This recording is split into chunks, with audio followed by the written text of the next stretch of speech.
Tomorrow's October already, so it's time to get a little spookily dookily here with you. We have had national ghost hunter teams come to Cape Girardeau to check out the Glen House, and things actually happen, so it makes it even cooler. Christy Mershon is a coordinator with the Glen House.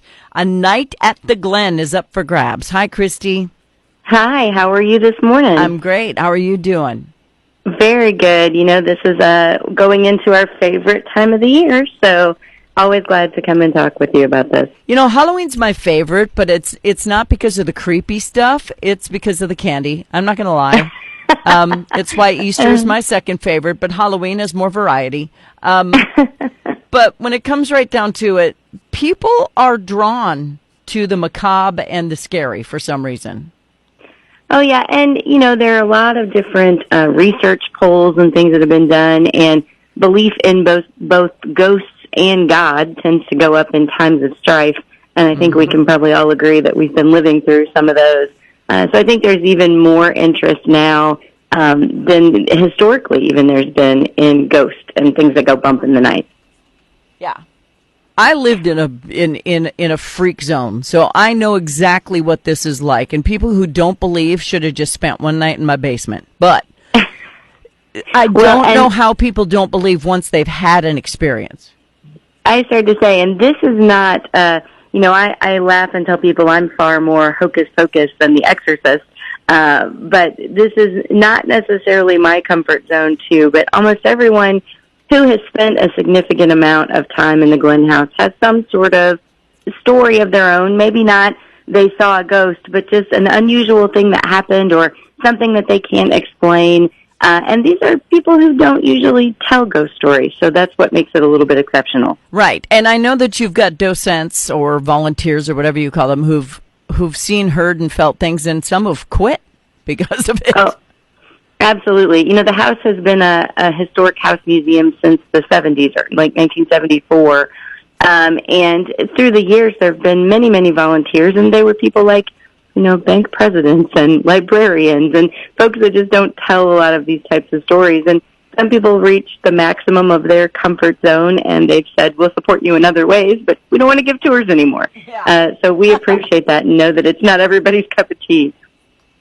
You know, but we are excited to do this raffle. This is a raffle. That's right where I was going just now. The opportunity to get spooked out, if you will, is coming up. How do they get a ticket to this raffle? Because I know they're a limited supply. Sure. We wanted to make sure that, you know, we didn't flood the market with tickets and we gave everybody a fair shot. You can go to www.glenhouse.org, and Glen has two N's, or you can call Dina Ring, who is spearheading this event, at 573-382-1507, and she'll deliver you tickets. We have 100 out there, and essentially we're going to do a Facebook Live drawing on October the 22nd for the night at the Glen, which will end up being the weekend of Halloween, October 29th. And you'll come in at 10 o'clock, and we'll feed you and provide you with ghost hunting equipment if that's your jam, take you on a tour, talk about, you know, the things that happen in the house, and then let you spend the night in the house itself. We just ask that people bring their own sleeping bags. Obviously, we're not a bed and breakfast or a hotel, so it's you know, no one spends the night there. Mm-hmm. It has been about a decade since we've had an overnight guest in the Glen House when they did something similar. Okay, cool. So bring your own sleeping bag, but you'll feed them. We will feed you, so you'll get to select what time you want to eat. Most people have said that they'd like to do late night, like a late night pasta buffet or a late night breakfast. So we'll work that out with the winners. Raffle tickets are $50 a chance, and like I said, we'll do that live so that everyone can see the results and know that I didn't just pick Fawn because she's so excited about staying. Yeah. Well, Fawn's kicked off Facebook, so I wouldn't know anyway. So. Oh, no. Well, and we're really excited for folks that are interested in this, and especially people that really want to know a little bit more about what goes bump in the night, and also really because nobody ever stays all night in the house, so we're interested to see what happens. You know, it's a lock-in of sorts. It's really cool too, and whoever wins the night isn't sleeping. I'm telling you that, right? They're going to sit there wide-eyed and listen for every little sound. I don't think they probably will either. And we have, EMF detectors and the little Love ghost it. boxes, all the things that you see. The house was featured on a national television show as well as some local and regional and some web-based shows. So we're all over TV, social media, the internet. And even those folks, we've only ever had 2 paranormal investigation groups spend the night in the house either. So yeah, way to represent too, because they were all very nicely done. They were good shows. They were good shows, and people ask all the time, what is it like to work with some of those shows, and do they treat the sites that they go to with integrity? And very much they do. Mm-hmm. And I will say that especially working with some of those more well-known names, they really are in it because they have a desire to prove that ghosts are real.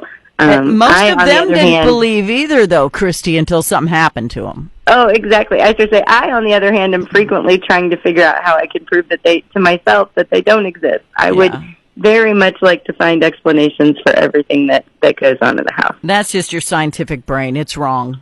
Just get over it. All right. So, and with this, the winner of this isn't going to have to sit there alone. You get to bring 3 friends, right? Absolutely, yeah. So you can bring a couple of friends so that you're not alone in the dark, and we will keep someone out in the carriage house with you so that if you need a safe escape, we're just right across the lawn from you with snacks and, Kleenexes if you need to dab your tears. Yeah, and be respectful of the house. If you win, keep absolutely keep your wits about you. We will have some rules, right? Because it is a historical house museum, and so we'll go through those with the winners. Just basic stuff like please don't lay on the furniture. Somebody just asked if the plumbing works. Oh my gosh, yes, there is indoor plumbing. You have a bathroom, running water, all of the conveniences of home.